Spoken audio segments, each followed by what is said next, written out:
Hello everyone, it's Imran here. Welcome back to another video. So I'm going to react to another fan-made Thomas story, and this one is called A Hiss and a Bark, and this one was written by Railway Sparrow and was adapted by Nino's Productions. So it is another reaction from the Nino's Productions channel, but I can say that this is actually one of his classic series style adaptation he's done. So this is actually the first time on this channel that I'm reacting to a classic series style adaptation from Nino's Productions.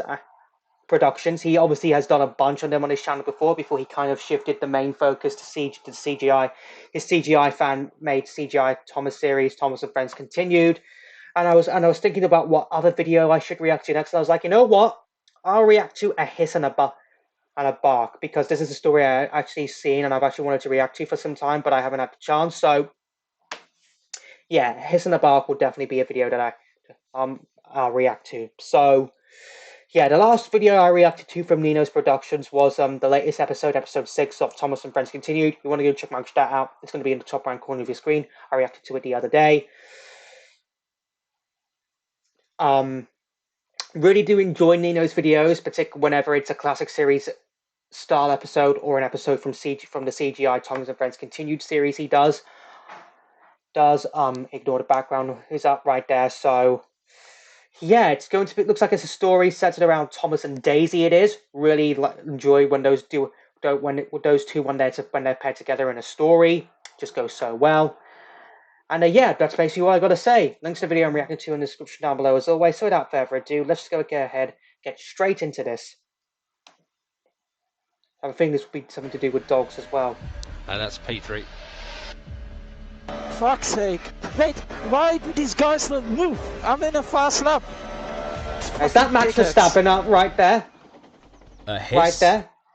Wow, Nino, if you're watching this, I didn't know you were a fan of Formula One either. In fact, if you're a fan of Formula One, then you should go subscribe to my second channel. I have a second channel which is called Imran's F1 channel, where I talk all things Formula One. I'm going to have a link. Make sure to link that down in the description down below if you're a big fan of that, Nino, so you can go subscribe to it. And a bark. Daisy, the diesel rail car, is very different from the other engines. Yeah. For one, she is a diesel rail car, a fact she rarely let anyone forget. But that was not all. That's not all. What do you mean?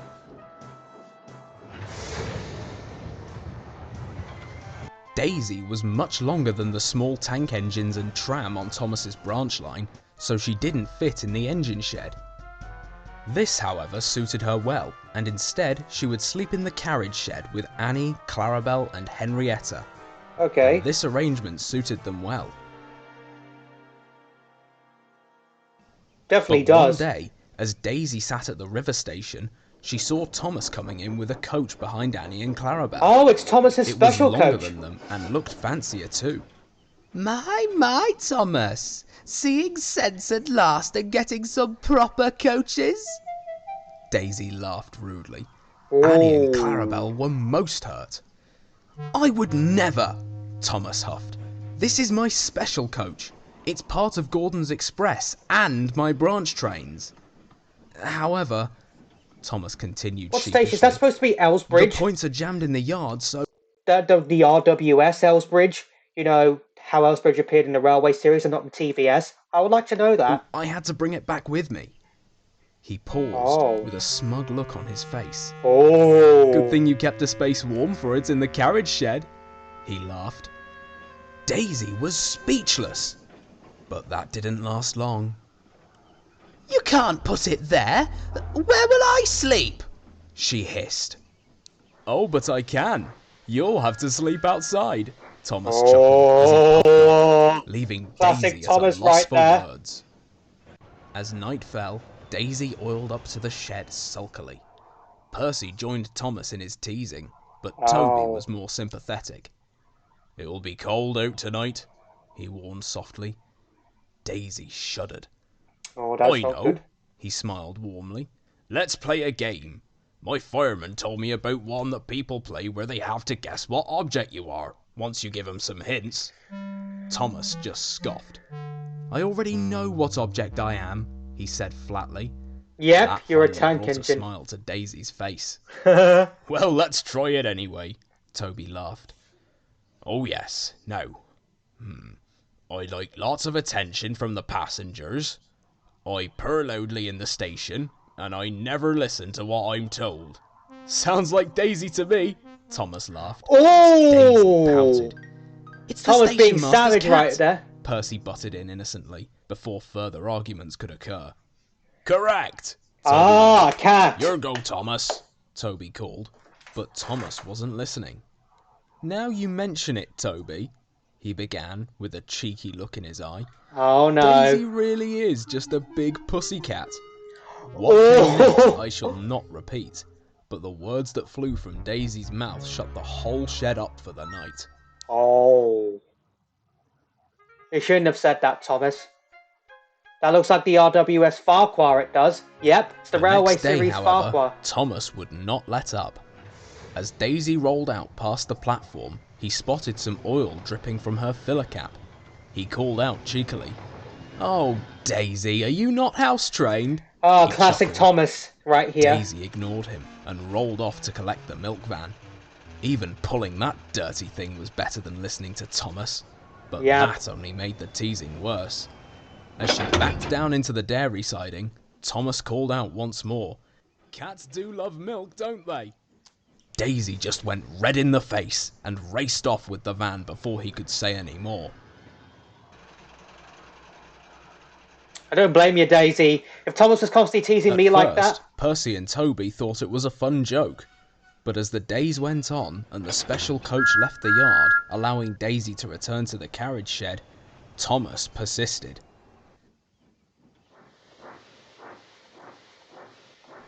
Daisy wasn't her usual self. She wouldn't talk to anyone, not even to Boast, and she kept away from the other engines.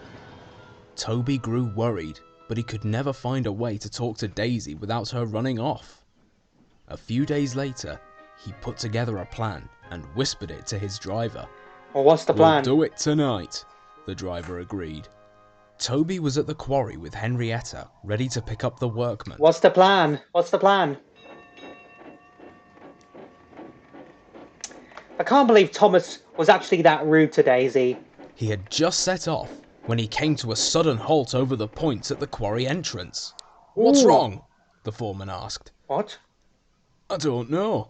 Toby seems to have broken down." Toby has he tried to really? hide a smile. "Oh dear. Maybe Mavis could help," he offered innocently. "Not likely. You've come to a stop on the points. She's trapped." Yep. "I'll have to call for help." And so, the foreman walked off to make the call. Toby chuckled to himself once he was sure no one could see. His plan was working well. Oh, what's the plan? After a while, a familiar honk came from down the line as Daisy entered the quarry. She's been Toby called. smiled warmly at her. She was the only coupled up engine to him, available. And the two slowly crawled down the branch line, nose to nose.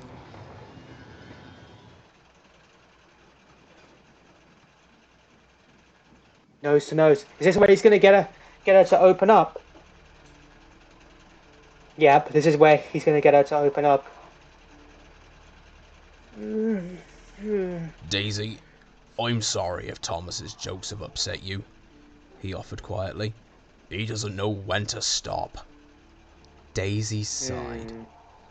"Oh, it's not the jokes I'm upset with," she started, looking off into the sky. What is it? Before I came to Sodor, I would see me fitter each and every day. He would bring down his cat who would sit with me as he looked me over. Oh, She was a wonderful cat. But one day, she stopped coming. Daisy didn't need to say more, as a soft tear swelled up in her Oh, eye. the cat died. Toby understood. The cat passed away. Ah, like how When he they didn't returned say to the that. shed, everyone else was quiet. Before you go, driver, I do have one request, Toby asked as he was shunted into his berth by Daisy. What is that? The next morning, Thomas awoke to the sound of laughter. Some children from the village were leaning over a fence, pointing at him from the trackside. What? Oh! What's so funny? Oh my goodness! He yawned. Thomas, But to they his painted surprise, Toby and Percy just laughed as He well. has a cat nose and Even whisker. his driver and fireman were laughing at him. What's so funny? He repeated, growing annoyed. His driver held up a mirror, and Thomas went pale. His face was covered in paint, and They painted on it his on face top of him. a dog's nose and whiskers. Oh. Thomas felt very silly, but there was no time to wash it off before his first train. As he backed down into the carriage shed to collect his coaches, Daisy couldn't help but tease him. Thomas got I'm sure he'll be revenge. barking mad after this. She felt much better having seen this. From that day forward, Thomas was very sensitive on the subjects of cats and dogs. What the fuck is this dickhead doing? I got damaged flies, I need a box. As I was about to say before that advert came up, Nino, like I said, if you're a massive fan of Formula One,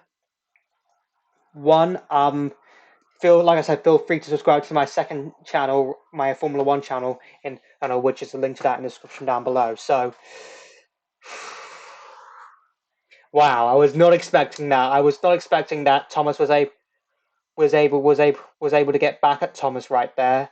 Oh, that was so hilarious. He had a nose and a dog's nose and a dog's whiskers painted on top of him right there.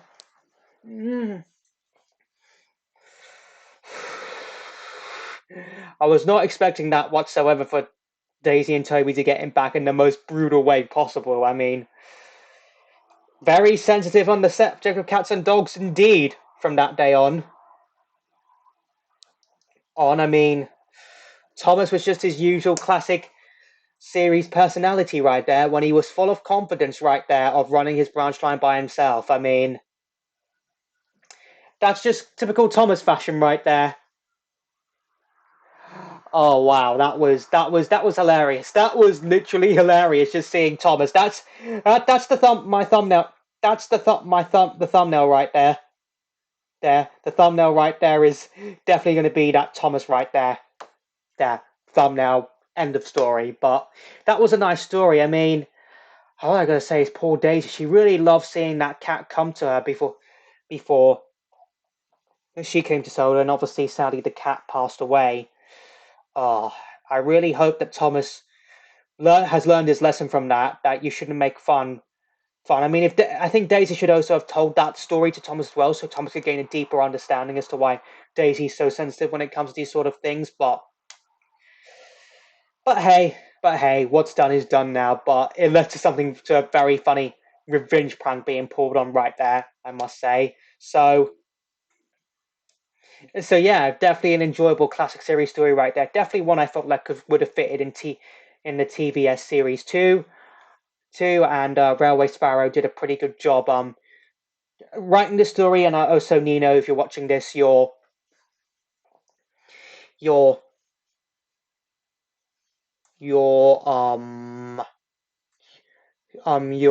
impression of having Thomas with the nose and the whiskers was spot on right there. Really, really spot on. But yeah, I definitely thoroughly enjoyed watching this story. If you want to check out any of my previous Thomas reactions, whenever it's Train's adaptation or an audio story, there's going to be a playlist coming up in the top right corner of your screen right now. So I hope you all enjoyed this video. If you did, hit that like button for me. Let me know in the comments down below what you thought of this fan-made Thomas story I reacted to. Also, let me know in the comments down below what other videos you want me to react to next. Follow me on Instagram, and links will be in the description down below. Share this video, subscribe if you're new here, ring that bell to get notified for when I upload new videos or when I post in the community tab. And I'll see you all in the next one. Bye!